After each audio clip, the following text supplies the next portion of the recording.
Hi, this is Cheryl St.Pierre of Majestic Wire Artworks. In this video, we're going to make the twisted wrap link necklace. And this is made to match the twisted wrap bracelet or bangle. And the necklace I'm showing here is using the exact same beads I used in the bracelet, but what I'm going to demonstrate with today is actually with some turquoise round beads. Any type of stone would work for round beads. These are 6mm rounds and 4mm rounds. So these will make a longer link than what you would have for your bracelet. So, but with a necklace, it doesn't really matter the length. So it's way more flexible to what beads you want to use.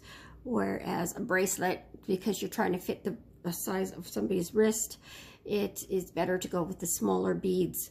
So what you're going to need for supplies for this necklace is you're going to need your beads. You're going to need, if you're going with the round beads like I'm using here, you're going to need 9 6mm round beads and 18 round 4mm round beads. Excuse me.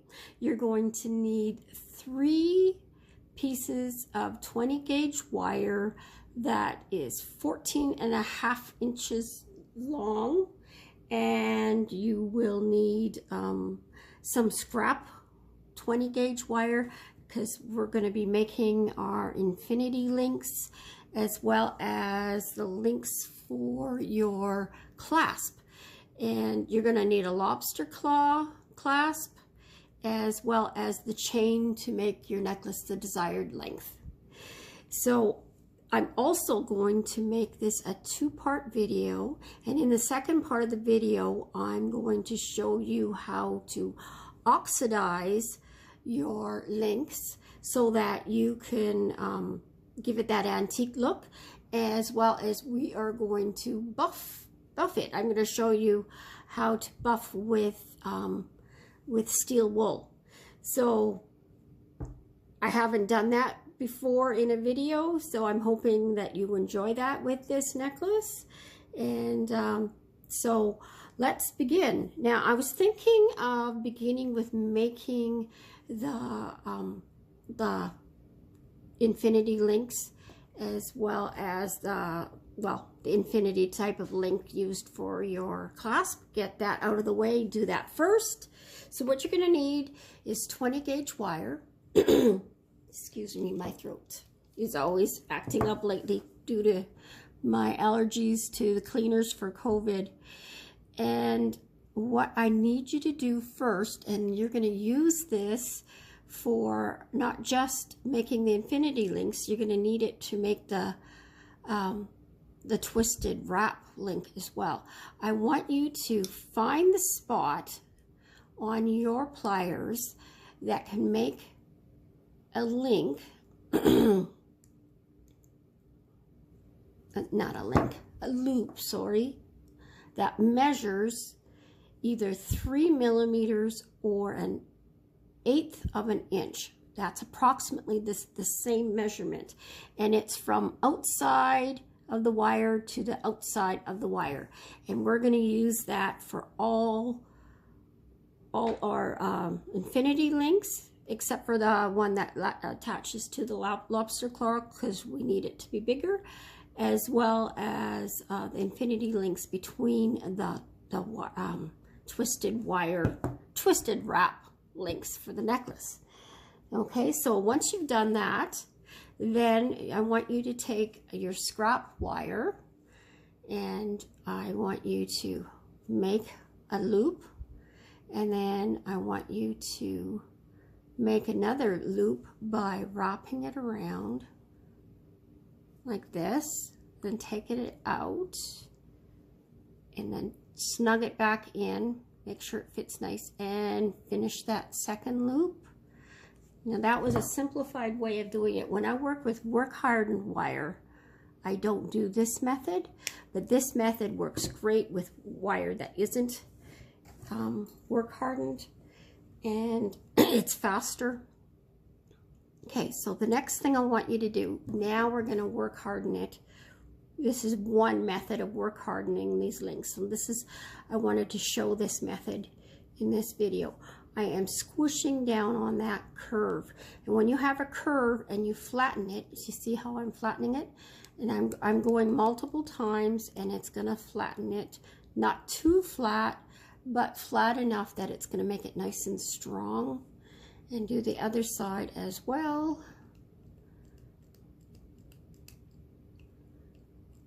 So you're going to need 1, 2, 3, 4, 5. You're going to need 5 of these. And so I wanted to show you also, when you open and close them, you don't pull it out like this. You wiggle it back and forth like this until it meets up. And the same as when you're using them, you open and close them that way. And make your link nice and flat. And there, one link is made. And I'm going to set that aside, and I want you to pause your video right now and have 5 of them made.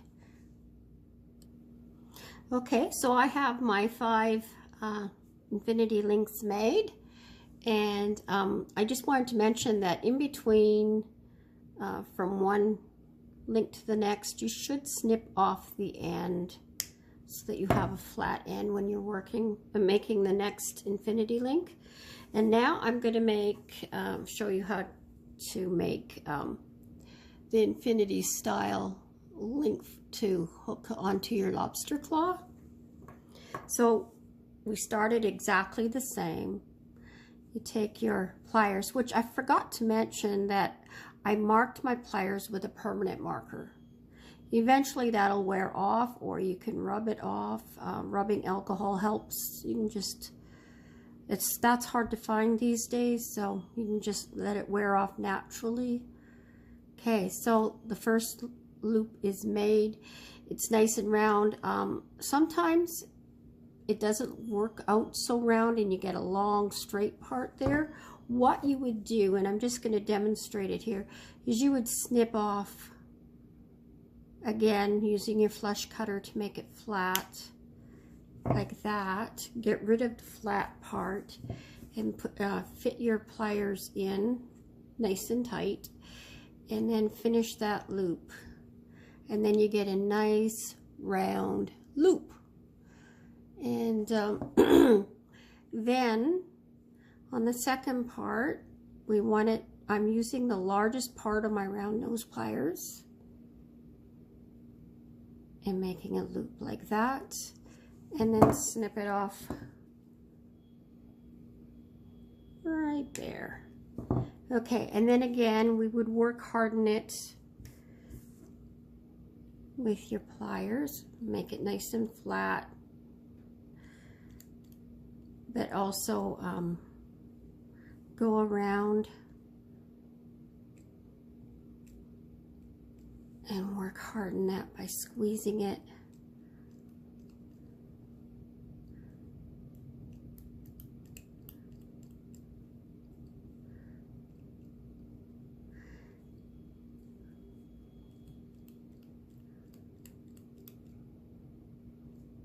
Okay, so those are done, and we can set them aside.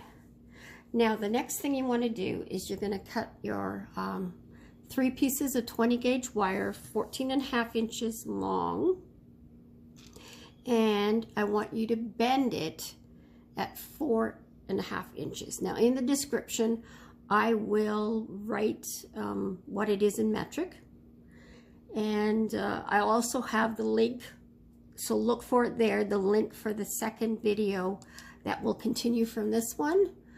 And so what I want you to do now is I want you to have the short piece of the wire in your hand once you've made your 3 lengths of wire. And I want you to take your round nose pliers, and with the long part of the wire facing away from you, I want you to take your pliers and put it at your mark, the same size loop we're making, and and bend it around to start your loop. And finish off your loop like that. And then I only want you to wrap it twice. Once, twice, like so. So it's exactly the same way as we did the bracelet, except for we have a different size of loop and we're only wrapping twice here. We want it smaller for the necklace. Okay, then you're going to put on your first 3 beads onto the shorter wire.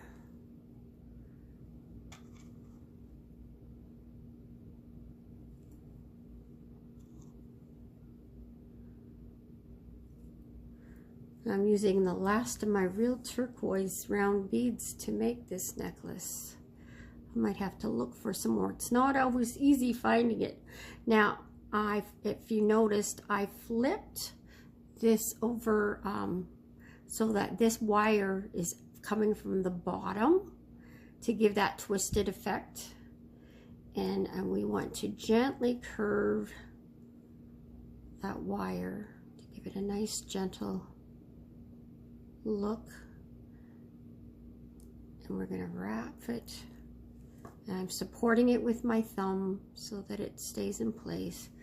And wrapping this around the wire, and we're only wrapping halfway around so that it's that way again.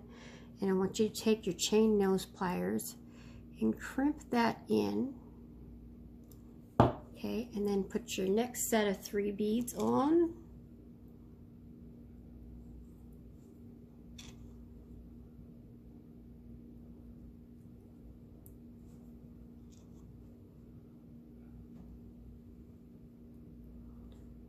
And again, nice and curved. We want it to be similar size to the first one. And wrap it around. Crimp it together.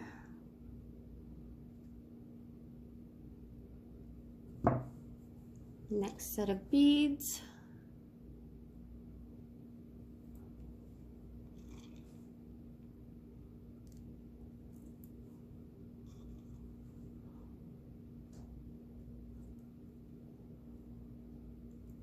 And I noticed there was a space, so I'm pushing it together to cinch it in.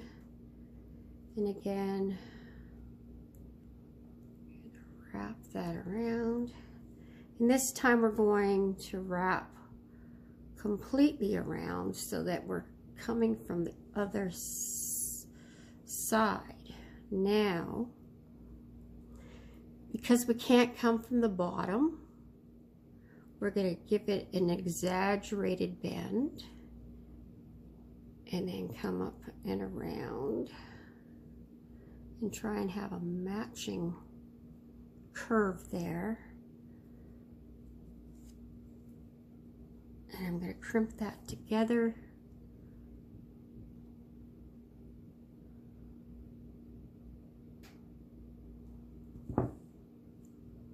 And again.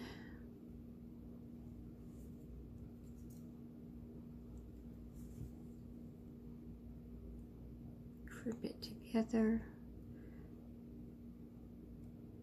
This one kind of went a little bit to the right, so I'm going to push it in. There we go. Now it's tucked in a little bit better. And now I've noticed that this loop is a little bit lopsided. I want to straighten that out. Okay. And I'm going to wrap it around once. All the way around. Okay. Now, the next thing we're going to do is we need to trim this to make the spiral, and we have a smaller spiral on the necklace than we do on the bracelet because we're having multiple ones on the bracelet instead of just on the ends of the necklace, sorry. We're having multiple ones on the necklace, whereas the bracelet, we just have one on each end for the clasp. And so we want it more delicate looking. So we want to measure from the edge of the wrap here, 1/2 inch. And again, I will have that in metric for you in the description. So I'm going to measure 1/2 inch and snip it off.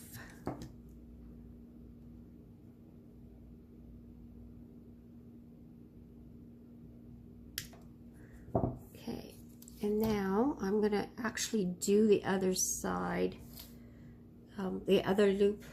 I didn't with the bracelet, and I'm going to with this one because I realized that both ends are slightly different, and I just assumed everybody would know what to do. Nobody has come back to me saying they don't understand it, but I just wanted to do it. So we want a smaller distance here, and guess what? Our measurement that we use for the loop is perfect. So everybody should have that mark on their pliers to make that 3 millimeter or 1/8 of an inch loop. And we want to bend it to make the loop, and then so that mark on our pliers is very important for this necklace. So now wrap twice, once and twice, and see it fits perfectly. And now we're going to measure it 1/2 inch, and notice the wires are both going the same direction. That's what we want, because then this one will spiral this way and this one will spiral that way, and we'll have it all the spirals going up or down, being consistent for your necklace. Just one of the design features of the design.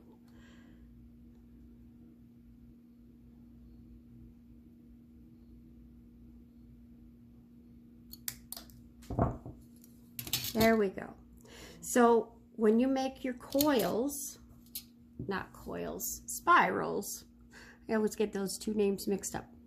You're going to go up towards the loop and out. We're not going towards the center. We're going towards the loop.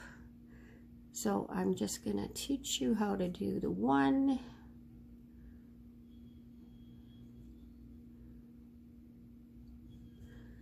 So carefully do your little bud. Crimp it in together to tighten that up. And then grab it and bend it in. And sometimes you have to, I don't, but sometimes you have to crimp it a little bit as you go, just to tighten it up.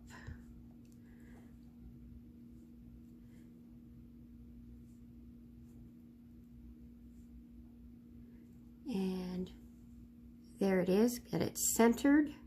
So it's just, see how it's matching up the loop there? And then got it all straight. Okay, now I want you to do the same thing for the other side. Okay, and I want you to go ahead, pause the video, and make 3 of them.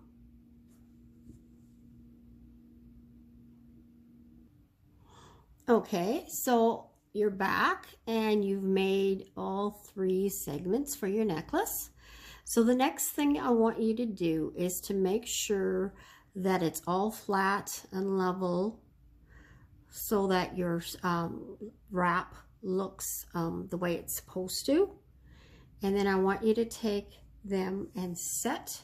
Now this one I've already curved, but that's the next step, is I want you to set them all up so that the spirals are facing all upwards.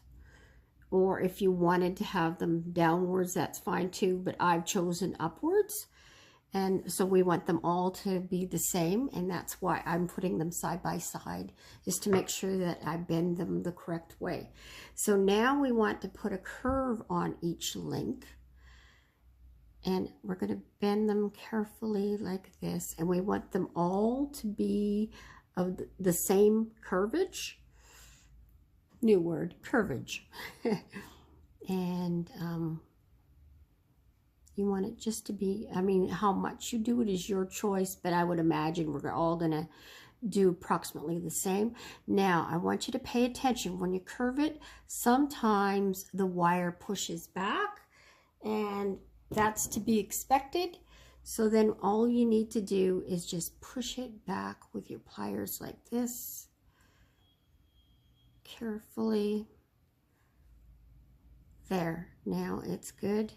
This one is a little bit, not as much. And that's just part of the bending process. And we want to have all three done the same way. And you notice this loop went off. And that's okay. It's easy to fix, so I fixed it now. And now I gotta adjust this.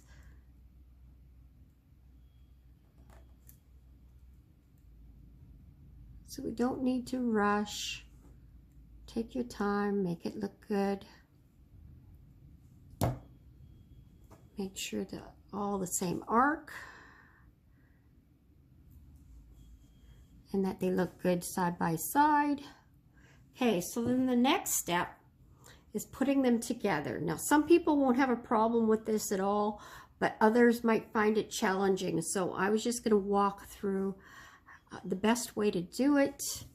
And the best way is to open up both links at the same time.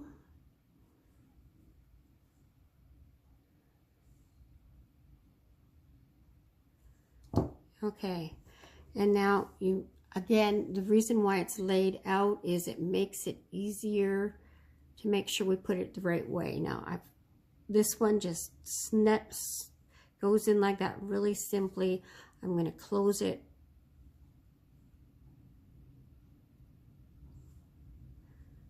So that it doesn't fall off.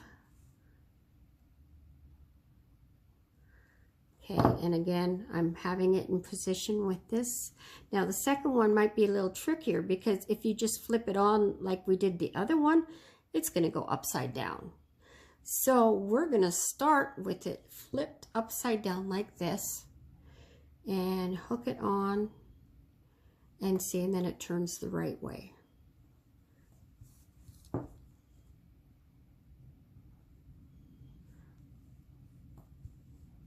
And I'm just going to flatten out that link now. Make sure it's closed, and it is. And there, that's good. And now we're going to do the same thing for the second one.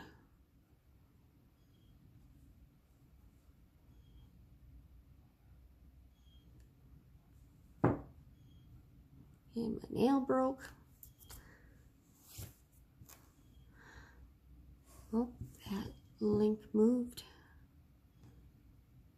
Okay, close that up.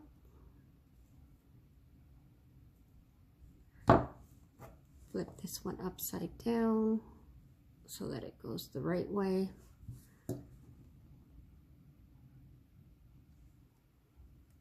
Close it and flatten it. And there, they're all sitting correctly. So you need to check that, make sure they're all sitting correctly. And mine looks good.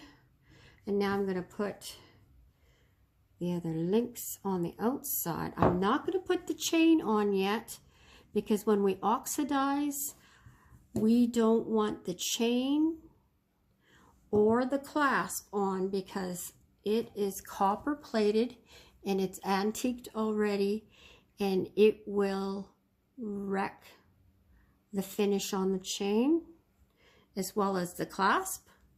So we're not going to put them on. We're going to put all these links on those so that we antique it. And I should have mentioned this at the beginning of the tutorial. I am using fumes of ammonia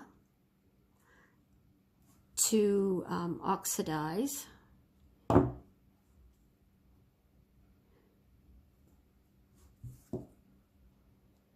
And I mean, if you use liver of sulfur, by all means, you can continue to use that. I just find that I've had issues because I mail order everything. And when I worked at the store in Edmonton, I had issues. I'm putting the clasp links on this because I want to antique them as well. I had issues with the liver of sulfur being, when I got it home, it had been exposed to moisture and it didn't work. And you know what? I find fumes of ammonia fantastic. I've come up with a little system of how to do it that I like, and virtually almost once you're set up, no cost. It's like, wow, why would somebody want to use liver of sulfur with the smell and the mess and dumping stuff down your sink, and you could be wrecking your sink and your pipes, and you just don't have any of those issues with the fumes of ammonia. Okay, so I've got that ready, and that's all I'm going to show you in this video. So now I'm going to end this video, and I'm going to say, in case some people are just going to be watching this one, God bless, take care of yourself, and we'll see you in the next one. And I hope you are joining me in the next video, and we'll show you how to antique it and buff it with the fumes of ammonia, and also with the steel wool. So I'll have those items in the supply list too. Not how to make your chamber for your fumes of ammonia, just that's the process of what I'm showing for oxidization. Okay, so bye for now. See you in the next one.